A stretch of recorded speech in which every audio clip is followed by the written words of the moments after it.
In our first conversation together, Mpho Makwana shared his thoughts and perspectives on the concept of a leadership legacy.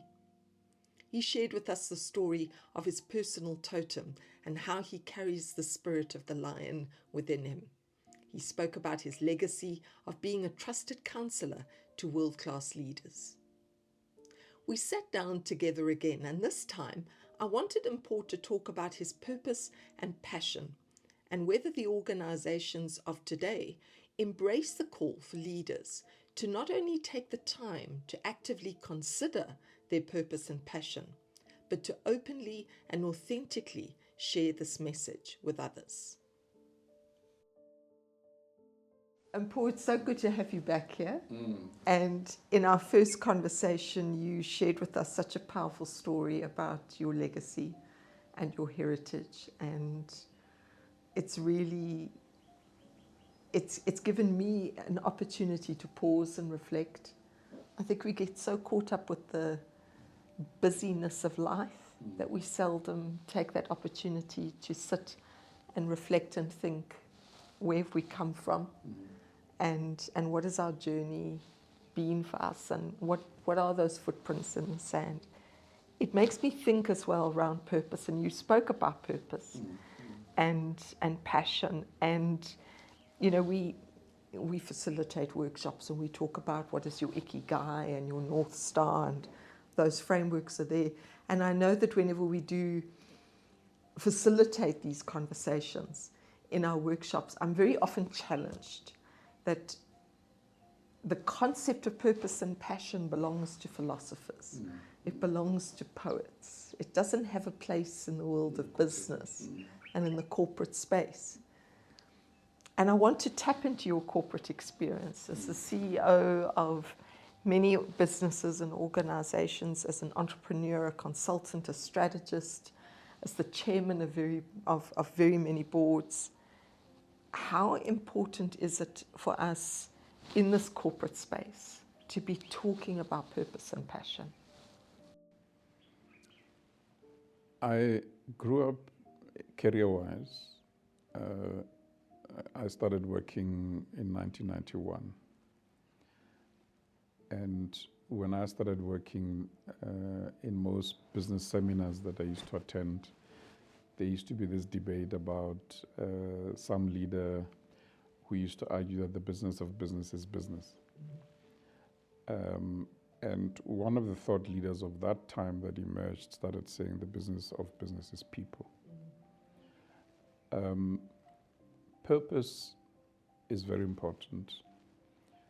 If you look at the biography of the founder of McDonald's, if you look at the biographies of people like the people who started being prominent CEOs of the likes of Ford Motor Company and IBM, Lee Iacocca was one of them.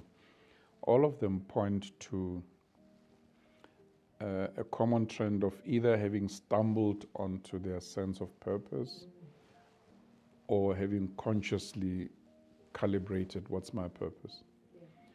And all those experiences point to one thing, that where you are able to align your purpose, your sense of purpose, with the work you do, you get greater success, traction of success.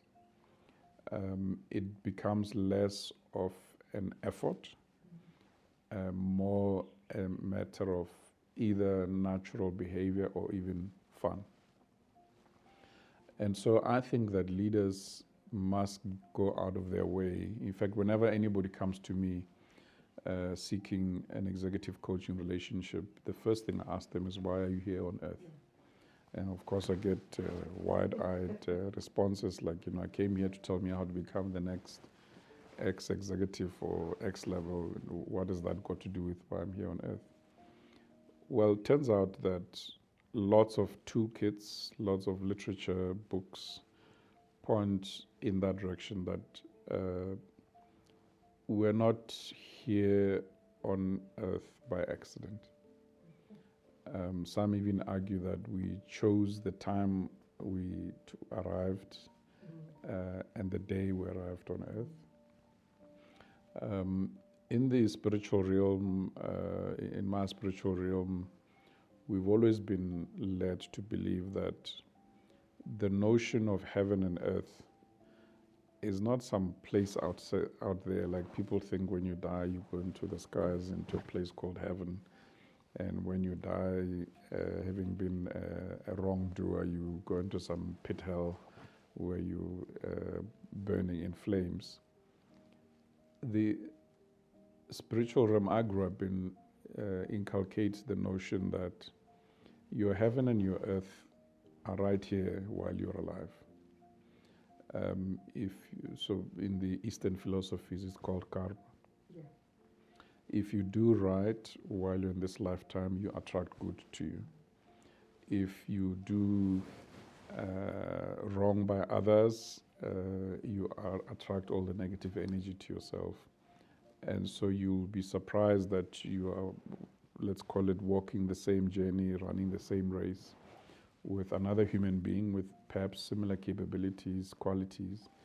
They somehow appear to succeed and thrive without attracting all manner of negative incidents to themselves, and yet you struggle to succeed and thrive without trembling or stumbling across negative things. So my sense, firstly, is there's a direct correlation that can be verified through all manner of research, that those leaders that are more purposeful tend to also thrive longer in what they do. So when you have that individual that comes to you for executive coaching, and you ask them that question of, why are you here? And they are, well, no, I don't want to have that conversation. I just want you to tell me how I'm going to get to be the next CEO.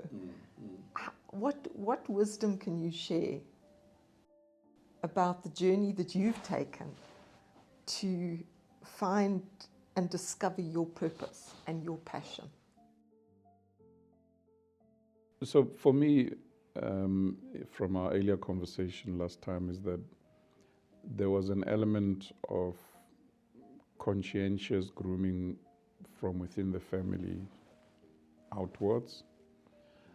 And so because of that, you then have role models that become formal and informal mentors along the way. But anybody, it doesn't matter how much of a genius you may think you are, can benefit from identifying someone that you wish to mirror your success in, or someone that you believe has certain qualities that you aspire towards. In some instances, you find that person in the formal work environment. Many people have stumbled onto a boss, a supervisor, that over the years they found a sense of chemistry with, and they also found that this person took keen interest in their development.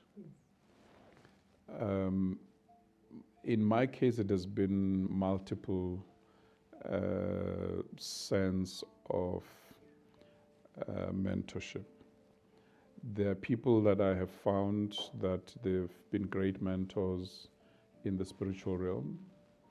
There are people that I have found to be great mentors in the life outside work realm. But the first task any person has is to be attuned. You need to be present and attuned at every life stage, because you might be sitting, when one was growing, there was no TED talk or anything like that. You had to go and attend an open lecture or a seminar or something like that. And then, of course, there was the good old library. But everywhere, every sphere you entered into, there was always an opportunity to connect with a mentor. And you you didn't have the thing of sitting on your phone and being caught up in social media. You could walk out to them and greet them, or they could also walk up to you and say, you know, it may have sounded patronizing, hello young man, what are you doing here, or type thing. But every sphere of our lives, present us with an opportunity to be mentored. Mentorship doesn't always have to be a formal relationship. Sometimes it can be mentorship by observation. So you may find that in your work environment, there's someone that bears certain qualities that you admire. And again, it doesn't happen that much these days. In the past, there was the good old coffee canteen shop, coffee room, and you could just ask them something like, so can I ask you something? How did you get to where you are? Some would say, well, here's a book, go and read it. In the early phases of my career, there was a video, a VHS video that everybody was sharing of a man called Mpho Makwana. Oh, I love Mpho Makwana. And he had that work of his, of Only You Can Make the Difference. That's it. And that was the all-time source of inspiration for many a young professional.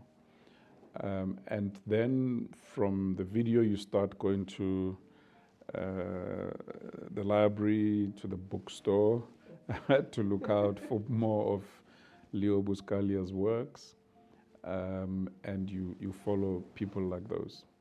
In the corporate environment, it was always, I guess, again, if you look for mentors everywhere, it was always the case that every year there would be like an equivalent of a field book. Mm-hmm. So this year, Tom Peters would be the thought leader that everybody follows. This year, you'd have, Stephen Covey was a thought leader that most followed for quite a long time in the mid-'80s to mid-'90s. Again, if you look at Steve Covey, a lot of people get surprised when I tell them whether they actually knew that he was from the Mormon faith. Yes. The 7 Habits of Highly Effective People were inspired by him looking at the Mormon faith and asking himself, how do I translate who I am in terms of my values into the work I do? Yes.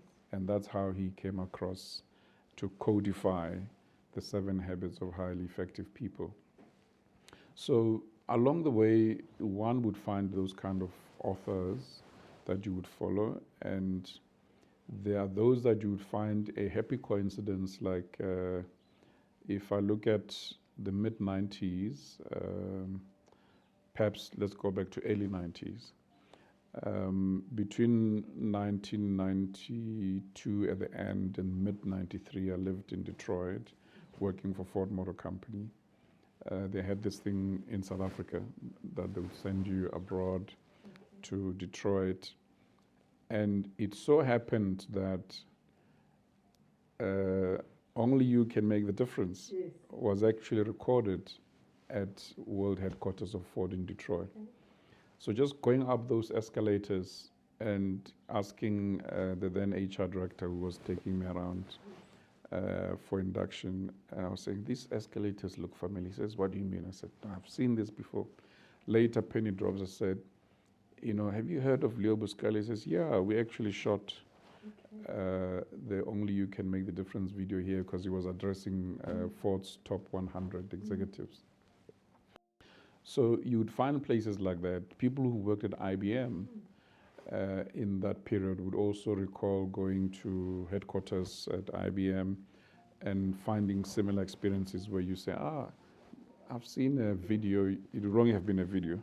I've seen a video of Tom Peters or of so-and-so, and it looks like this is where they were talking about when they made the talk on excellence or that sort of thing. So you found that. So my happy coincidence was in 1995-96, I was director for equal opportunities in the Department of Labor in the new government of national unity led by President Mandela at the time. Our political boss at the time was Minister of Labor, Tito Mboweni. my task was to set up the Directorate for Equal Opportunities, which created today's Employment Equity Act. And a colleague who I had met 3 years prior when I worked for the Black Management Forum, and she worked at ESCOM in the then OD department of ESCOM, became a fellow director at the Department of Labor. And she says to me, there's a friend of mine whose meeting is being hosted by a gentleman in Midrand. They're hosting a few academics from the US with an author called Peter Senge. Would you be keen to join us? Well, I didn't know who Peter Senge was. I just went along. But at that time, I was attuned to the notion of systems thinking, because at Ford, they drove it quite hard under the theme of organizational transformation. So I arrived at this place, Center for Innovative Leadership, led by Louis van Merwe, who's a scenario thinking practitioner. And there was this book, Fifth Discipline. And here's the author saying, "What's your name, young man?" And I respond. And he autographs with warm regards from Peter Senge. And so I then, in that sense, got introduced fully to systems thinking, but also to the school of thought of scenario thinking. And so in that avenue, I got lots of mentors that became open to me through their writing and through those accidental meetings. So you get to find that, nothing ever happens for pure coincidental purposes. So you've got to be conscious. So I guess the challenge is that the average person isn't. And the challenge is that in these times we find ourselves of high tech, again, talking of high tech, you may recall from your OD, in deep OD days, Yes. there used to be, I think it was John Nesbitt who wrote the book High Tech, High Touch. Yes. And he became a guest speaker at IPM at Sun City. And so those were other avenues where you would meet published authors and get the opportunity, even if they didn't remember your name, but just to go to the podium and greet them and say, "Oh, thank you, and I'm going to buy your book." So attending interactive forums, whether it's a TED Talk now or a webinar or there's still physical seminars, it helps, especially where you go to meet published authors. The other avenue, still in the space of informal mentorship, is the many occasions where I would find myself invited to a book launch. Yes. In the olden days, I think there were many other bookstores before this dominant one called Exclusive Books. You would go to a CNA or to whatever, and there would be tea and biscuits and someone is launching their book. Those are also avenues, especially books that are themed in subjects that are of interest to anyone seeking mentorship. That becomes an opportunity to speak to someone who's had the benefit of time and effort to package their thoughts into a book, because then you get to ask them, "Oh, how did you arrive at this? How did you arrive at that?" And so that, but it's not easy for all of us. For instance, I'm an introvert, but because of the mentorship early in childhood, I've had to learn to come out of my shell. If I have to meet someone, I'll walk up to them and have, I guess, the confidence to do so. But it also has to do with the village I grew up in. I grew up in a village called Jane First. Jane First was a unique place. There were few places like Jane First. In the Eastern Cape, friends of mine who grew up in Montfrere say it was a similar environment. These would typically have been villages that were developed by missionaries. So in our case, Jane First was a village that was developed by the Anglican Church Mission. What had happened was around 1964, Anglican Church missionaries came and met with the head of the realm, Kgoshi Squati Mampuru, and got permission to set up a hospital in the Sekhukhune area of Jane First. And so the first doctor of that missionary place, there were tents and things, there were no physical buildings. There was a church and there were tents where people used to be attended to, in a bit like you see in war movies where people put up tents. And so John First was the first doctor, and he came with his family. And around 1966, his daughter Jane, as the hospital building was being finished, contracted polio. And polio was still a difficult thing to cure at the time, especially if you're in the outskirts of Sekhukhune at the time. And so, unfortunately, age 13, she succumbed to the polio. Then, as the hospital was being opened, it was dedicated as a memorial to her, and it became known as the Jane First Memorial Hospital. And so the whole village growing around the hospital became Jane First. But where am I going with this is that it was a very iconic place where it was a melting pot of cultures. Hospitals, because they got training colleges and they were few and far between, attracted multiple cultures. So at Jane First, even though it was in a North Sotho, Sepedi speaking environment, you could stumble upon a Xhosa speaking person. You could stumble upon a Tsonga speaking person. There were lots of Scottish people. In fact, one of my godfathers, William Campbell, gave me one of my names that don't appear in my ID called Vincent. He was my father's mentor at work. He was a superintendent in the hospital. And because you got exposed to that multi-racial melting pot of diverse cultures, you became diversity attuned early in a time when it was not even fashionable to talk about diversity. And so as a result, you got to come out of your shell a bit. By the time I got to high school and other places, I was already exposed to many cultures. And so people must learn to invest a little bit in silence, in silencing themselves from the WhatsApps and the TikToks and the whatnot, and find time, some me time. Find time where you really get to sit in your space and focus on me.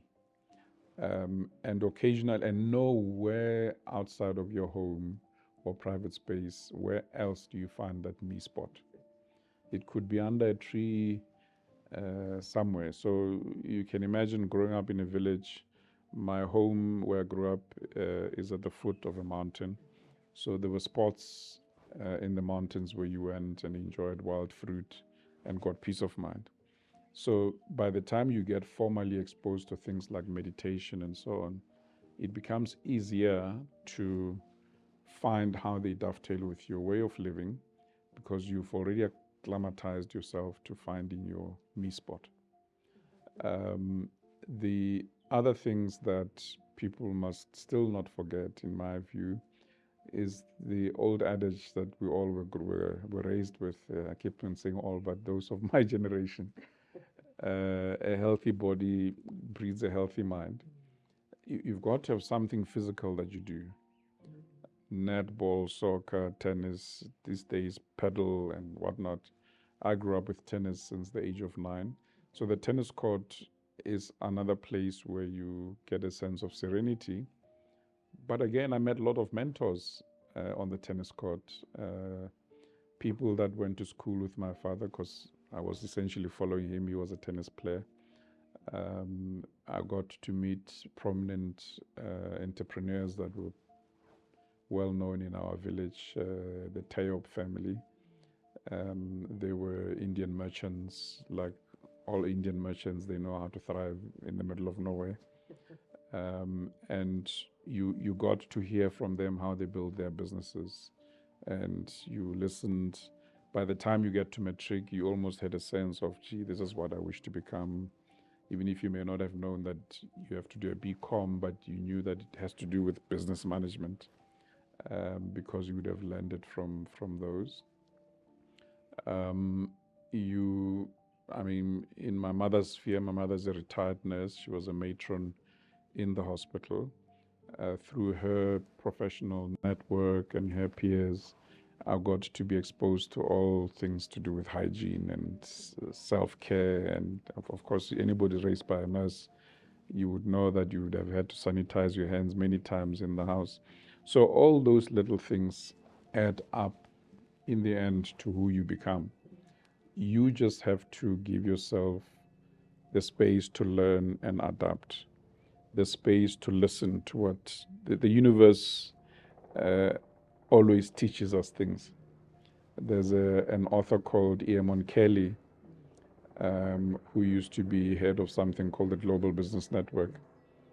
He published his first book, was entitled Powerful Times. And in the preface of the book, he starts the book in his preface saying, the universe is consistent and on time in sending us signals.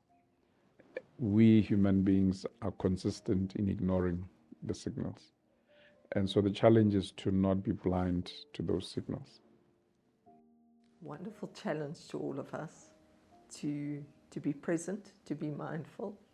And I thank you for sharing that insight and wisdom with us. No, thank you so much, Nick. Thank you.